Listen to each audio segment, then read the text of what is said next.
Okay, Leslie, perhaps you'd like to tell us something of how your company of Jordan Watts got started. Well, it started because I got the sack.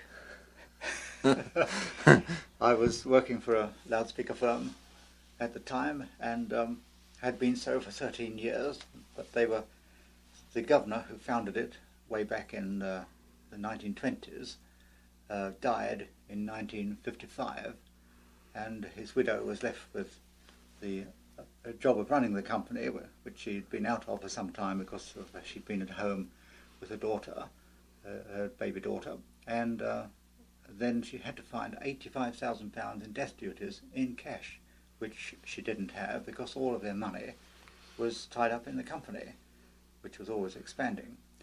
So she had no choice but to sell it, and she sold it to a firm of television renters who were financiers only, with no thought for anything but money.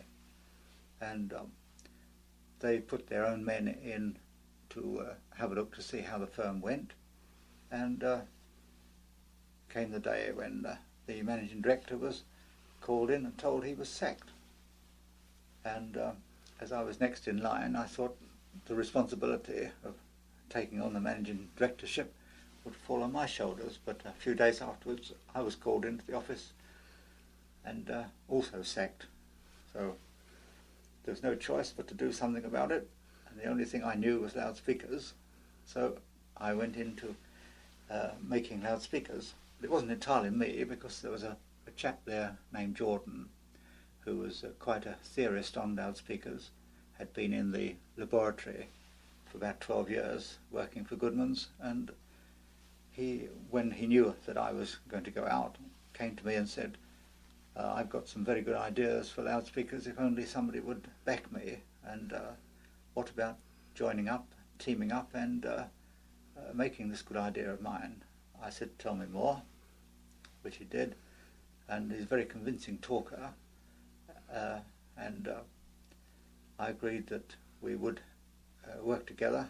He said he needed some time to develop this idea of his, so I went on the dole for £6 a week for my wife and child, and he went on my payroll at £30 a week while he was doing his development. Well, he was sitting pretty because that was about the same money that he was earning then anyway, possibly more, and he was quite happy to continue earning or receiving £30 a week as long as I was paying it. And that went on for several months. And I said to him one day, I thought you said this thing was in an advanced state of development, it only needed some working on. And it was then I noticed that he'd been busy double glazing his house during that time, and I thought the activity on the development wasn't entirely 100%. So I had to speed it up a little bit, because I couldn't go on out of my £6 a week dole money, unemployment relief that is, paying him £30 a week. So we decided that it must get to a point where we've got to a production stage, and I had a note from him giving me the details and everything else and saying, this is it, it's now ready for production. So that meant I had to find a factory and staff, procure materials, get the drawings out and all the other parts made, everything else. And we finally found a factory which wasn't entirely ideal, mainly because it was on the top floor of an old building that had been bombed about a bit, and the windows had big holes in them, the window frames were bowed out with bomb blast, and the floor was about 1.5 inches deep in water. But we could deal with the water, of course that dried out in the summer, but we couldn't deal with the cold that came in the open window frames in the winter. And the other thing that was a bit of a handicap about it was that we had to share the premises with another chap who was making electric light bulbs, and he wanted more space than he had in the tiny little place he was working before, but he hadn't got enough space or money to occupy the big place. I found out later about the money, but I'll tell you more about that in a moment. The thing was that he said, well, if the two of us take this place on, it'll be room for everybody. And I looked it over and I thought, so yes, that'll be fine. And we bought some partitioning and separated one side from the other, almost. We couldn't do it entirely because there was only one entrance door, so we had to come into a common lobby and go into our separate departments, his factory on one side and ours on the other. And also, of course, we had one common lift, as it was on the top floor. So that meant that although we had a partition dividing us down most of the length, we were open at each end, which wasn't very good from a security point of view. And anyway, he was a charming con man and convinced me that everything was all right. And so we struggled along getting underway. Well, we'd only got really a few days of production time before we were due to go to our first exhibition, which was the 1964 Audio Fair at the Hotel Russell in London. It was the great hi-fi exhibition in England each year, and it was held at this very old, luxurious hotel, which fortunately had very large rooms and was ideal for demonstration purposes. Alas, no longer available. But we had our announcements out in the papers, and we took our total production, which was 36 modules and a few loudspeaker boxes, up to Hotel Russell to demonstrate them. And I must say that the sound impressed people very favourably. The only thing that didn't impress me was the fact that the sound didn't last very long, because within a very few minutes the first one had failed. And well, one could understand a failure with the first one, new speaker and all that.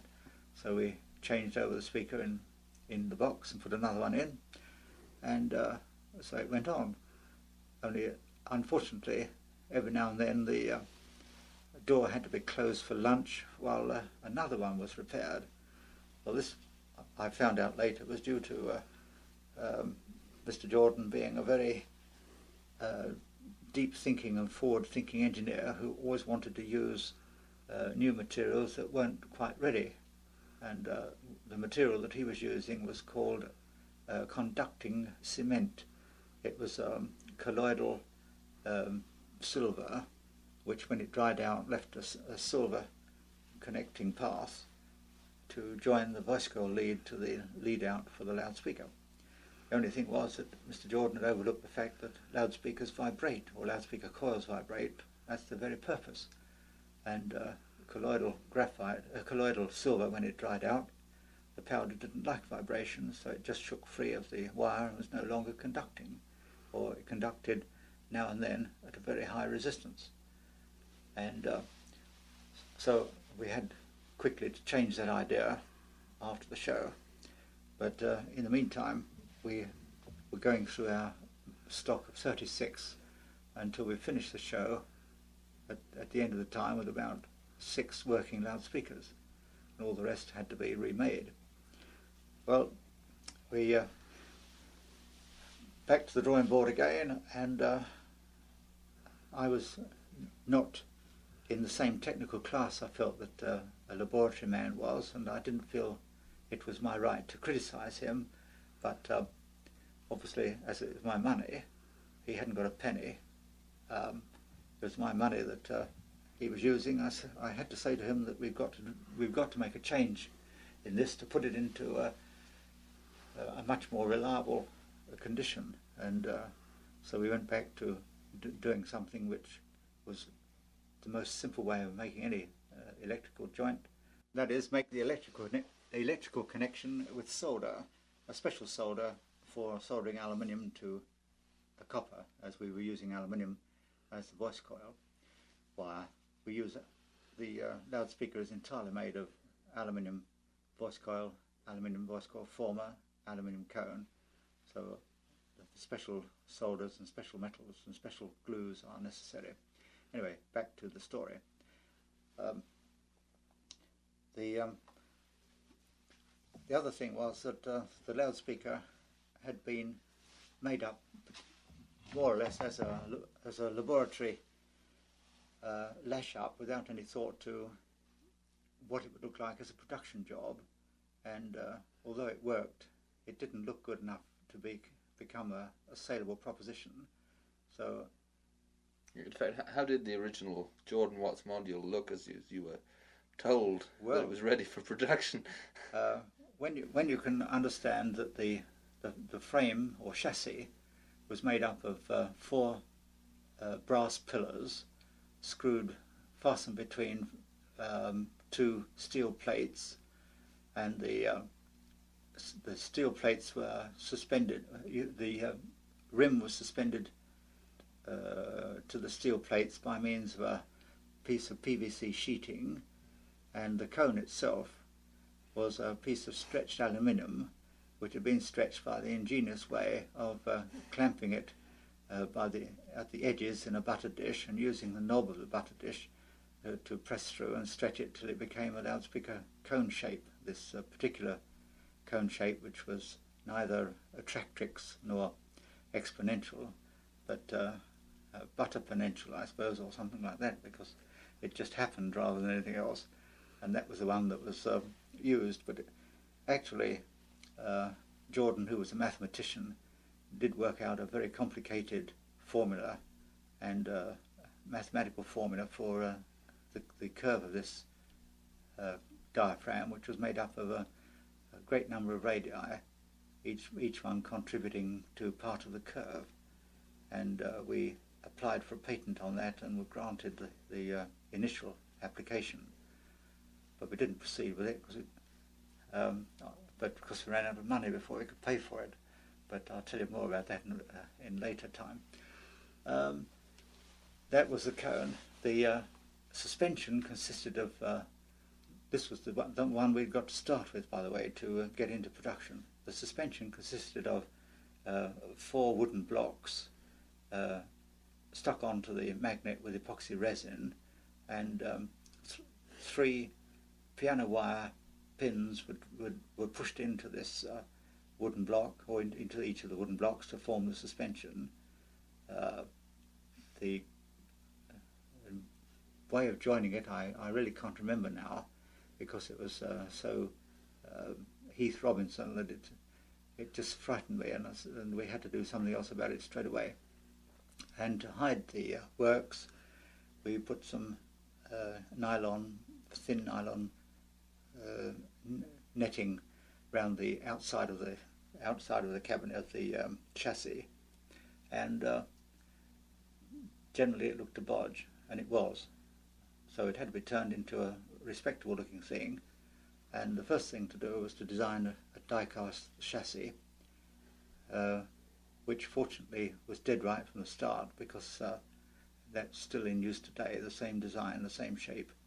And then we had to alter the suspension, because the PVC sheeting that was being used was of course stretched tightly to go on to the rolls, and if it were left for any length of time or any change of temperature, immediately shrank from a square to a rectangle. So I had to normalize all these pieces before we could start to assemble them, because we didn't want them to normalize, that is to say, for the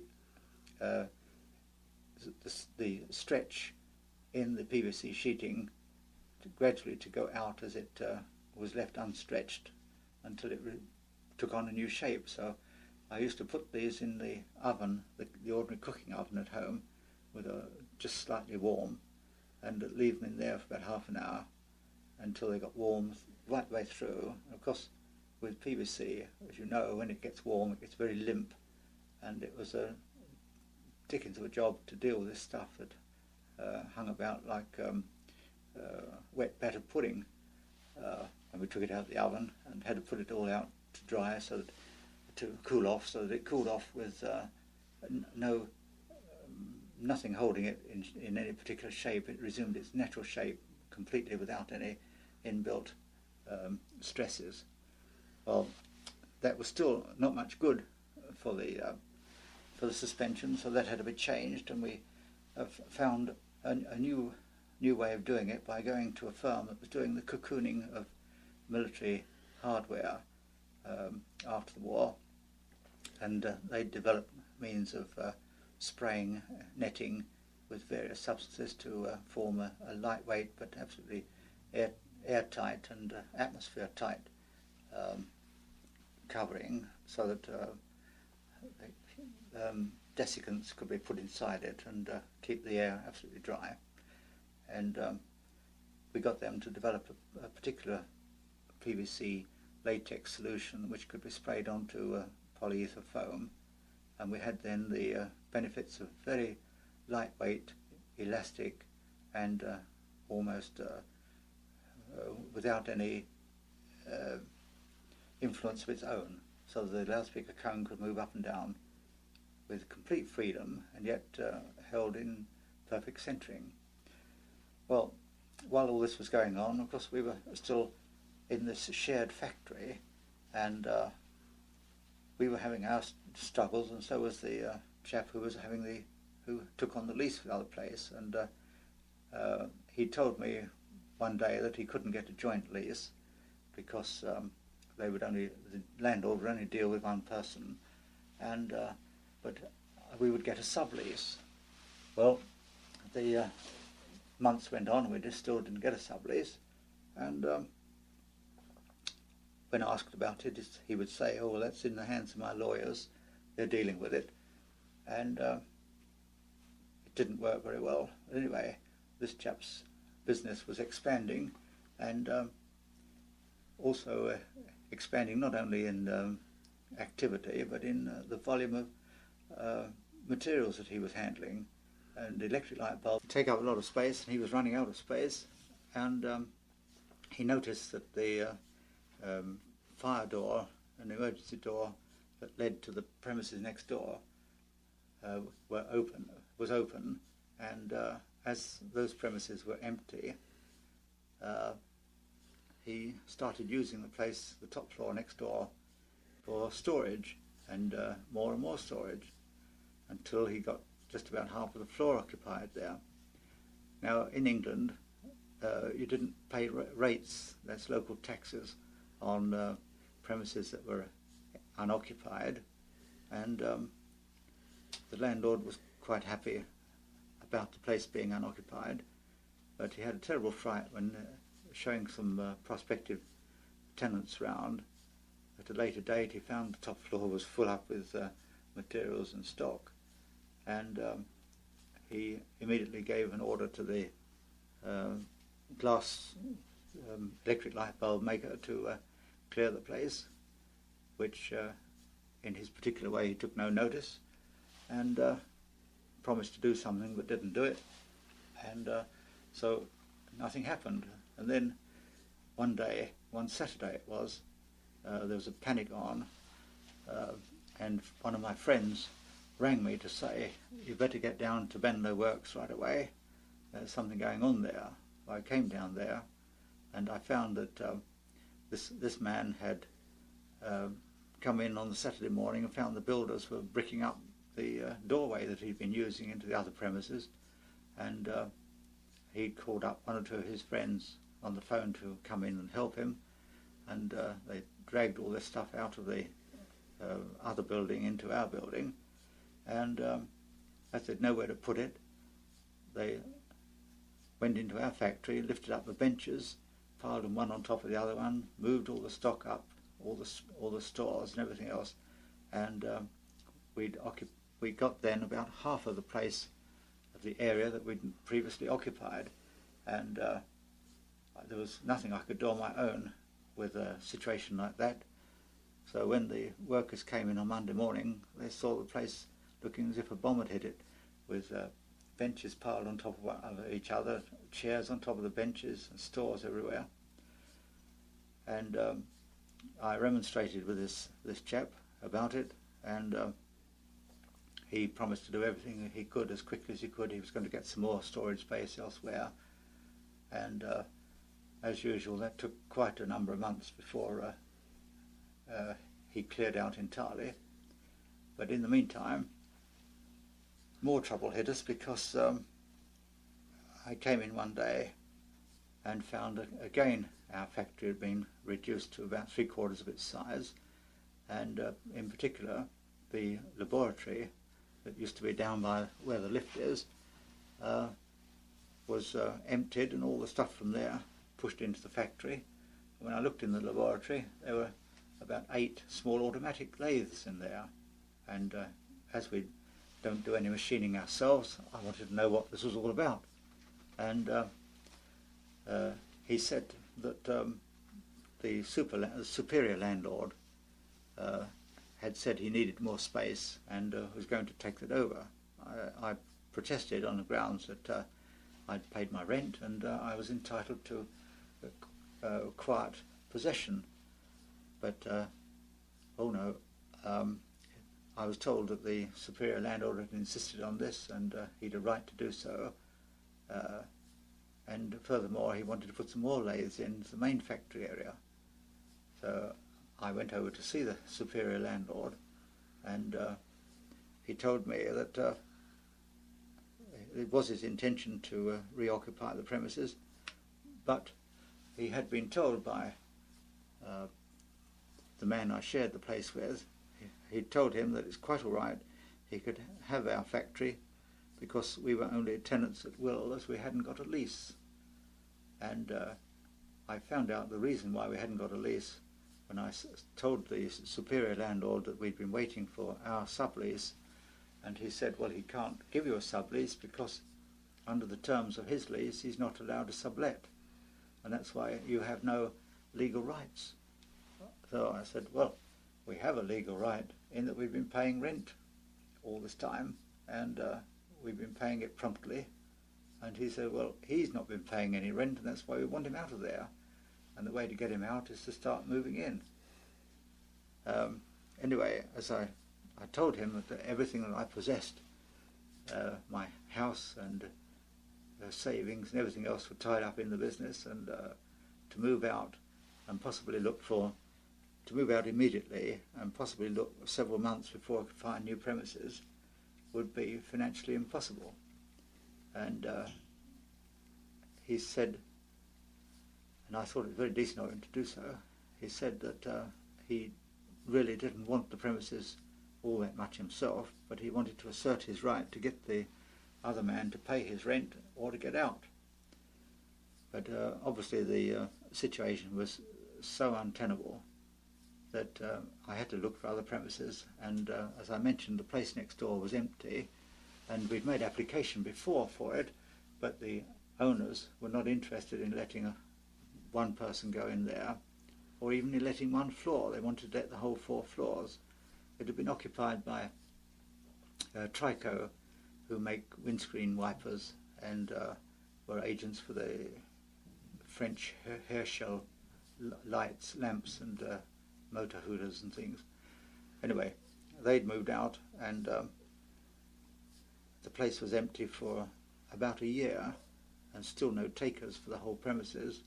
And one large firm had been interested in buying the whole place but had decided against it, but offered to take the ground floor only, which I was interested in, being much more convenient than any other.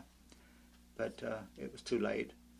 They decided to let the ground floor to the big firm, and then they offered us, or me, 1 floor, which was too much. The size of it was too much for my requirements, and I found 1 or 2 other firms in our building and around who were looking for better premises themselves, so we formed a consortium to take the lease on for 1 floor, but in fact there were enough of us to take on 2 floors, and a little while later the 3rd floor became empty, and we took that on as well. So we finally acquired the lease on all of the premises other than the ground floor. And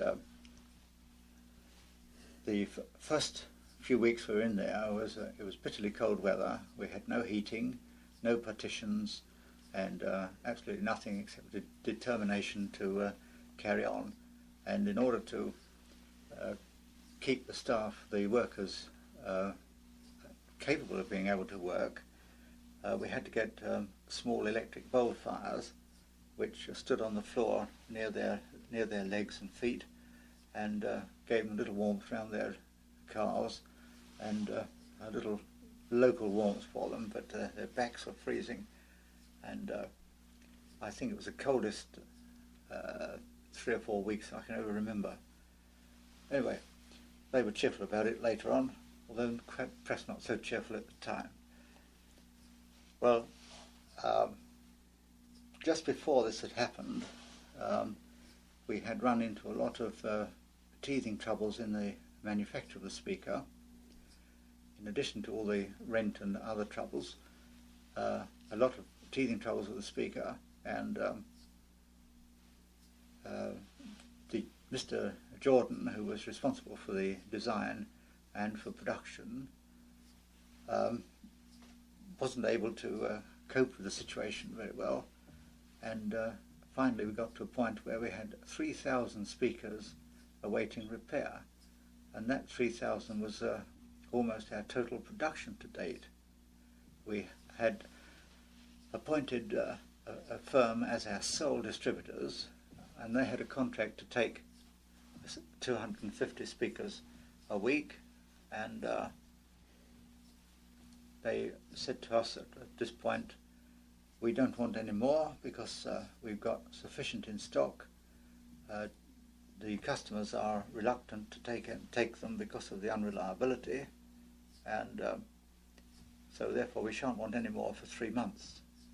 Well, as you know, you can't run a factory with no income and no production for 3 months, and I said to the Booses that we've got to do something about it immediately. Either they stand by their contract or they've broken it. Now they take 250 a week, or they've broken their contract, and that leaves us free to go to anywhere else to find a distributor. At that point, they, knowing what the financial state we were in, they offered to buy the company up for £4,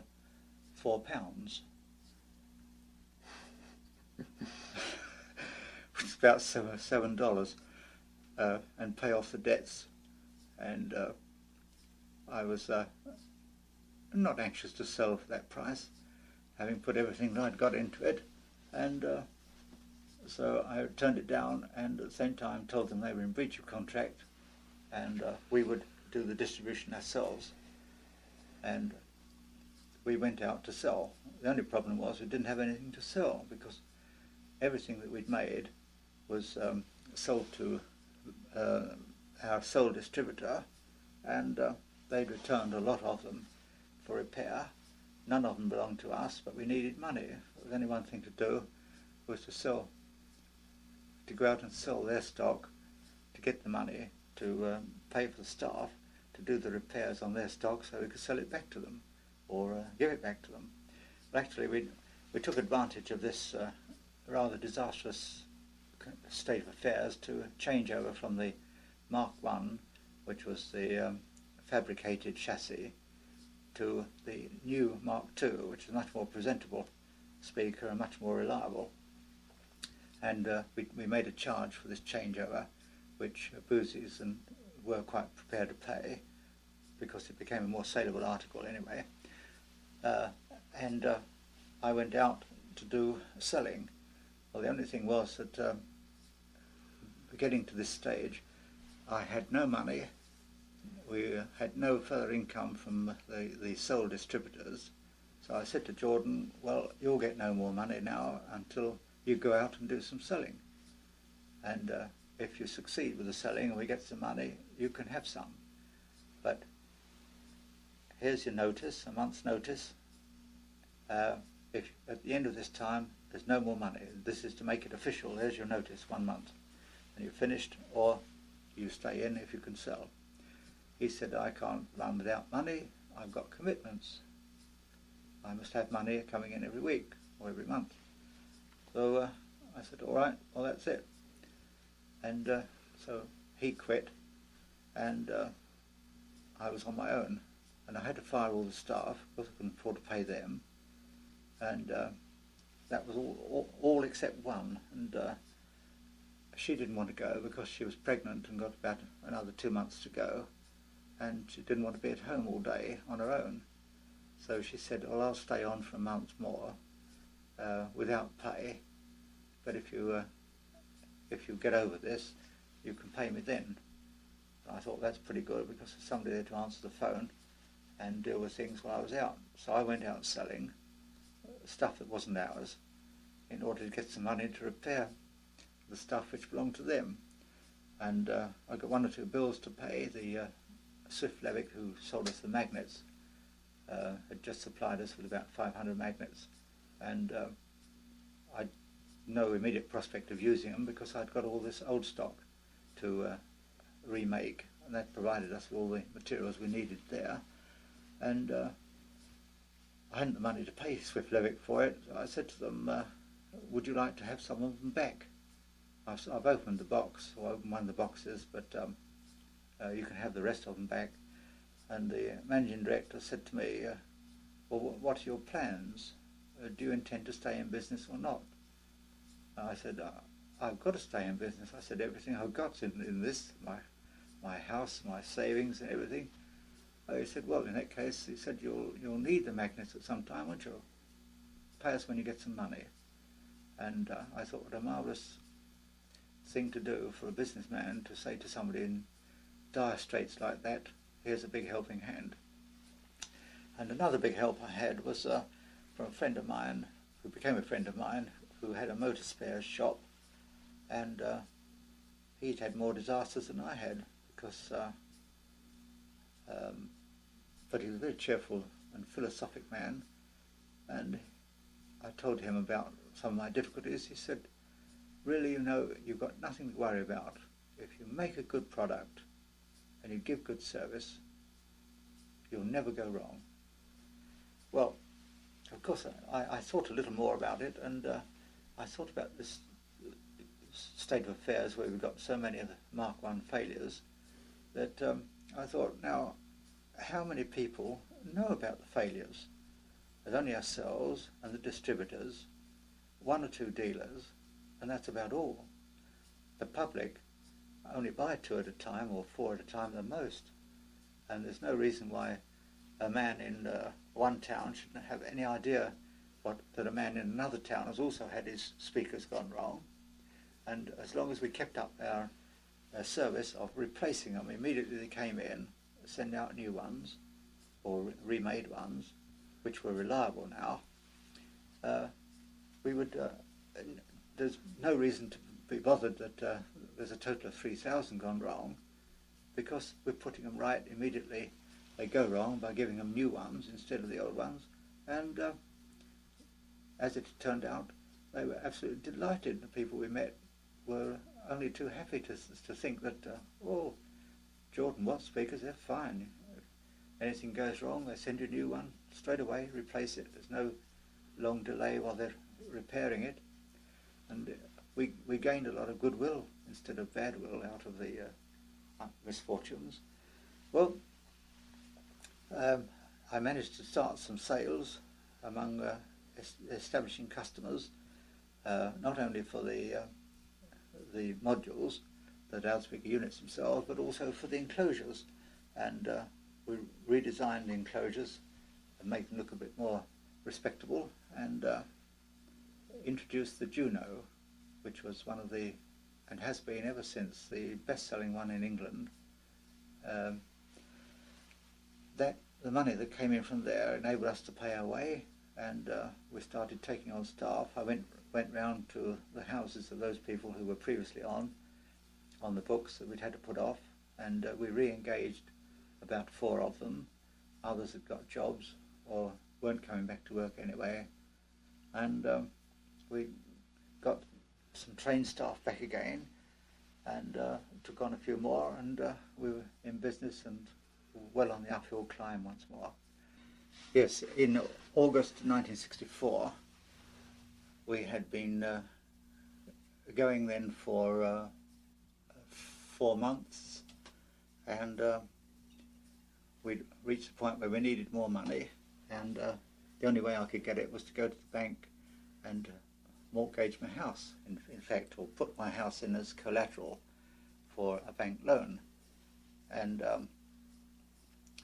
but August the 7th it was, I know that very well. My wife was pregnant, and she was about 17 days overdue, and as she's not a youngster, that's rather serious.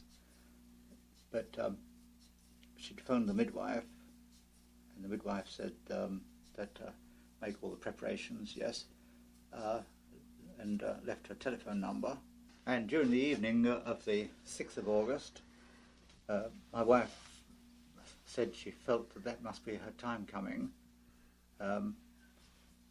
Would I ring the midwife? I rang the midwife, and midwife said, "Oh, it's probably nothing. Have a bath and a couple of aspirins, and it might go off."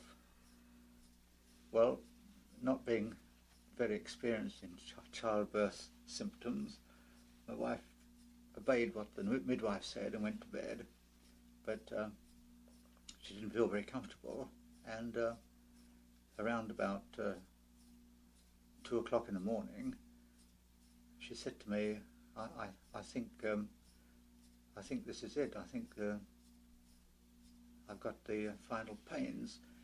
You better go and get the midwife," because I'd rung her and there was no answer. So I went along to her place, and it turned out to be a block of flats with no lights on anywhere, no way of trying to find the number of the place. Everywhere was in darkness, and as I don't smoke, I didn't have any matches, no way of finding a light. And I knocked up one of the houses, one of the flats, and they said, "Oh no, she's not in." And terrible situation. So I dashed straight back home, thinking I must either call for an ambulance or phone the police or do something like that. And I let myself in, and when I opened the door, my little 3-year-old boy this was about 3 o'clock in the morning, was standing by the telephone, answering it, or speaking to somebody. I picked it up, and it was the district midwife, and she had said that she couldn't sleep very well that night, and she'd phoned up to see how the baby or the birth was getting on. And as I heard noises coming from the bedroom upstairs, I said to her, by the sound of it, "It's already arrived." I said, "You better get round here right away." And I dashed upstairs, put my hands under the tap, and dashed into the bedroom, and there was the baby, just about to appear. And I had no idea what to do. There was no preparation, as my wife had been told not to make it. And so I just helped as much as I could, and under her directions. Fortunately, she was very helpful, my wife, having had the experience of the first baby. She told me what to do, and in no time at all, I'd got a healthy little baby on the palm of my hand. I turned him upside down and put my finger in his mouth and cleaned him out, and I didn't know what to do with him, so I put him on his mummy's tummy and went downstairs to answer the door to let the district midwife in, who'd by then just arrived. And that same morning was the morning I went to the bank after that to sign away the house. Away the house.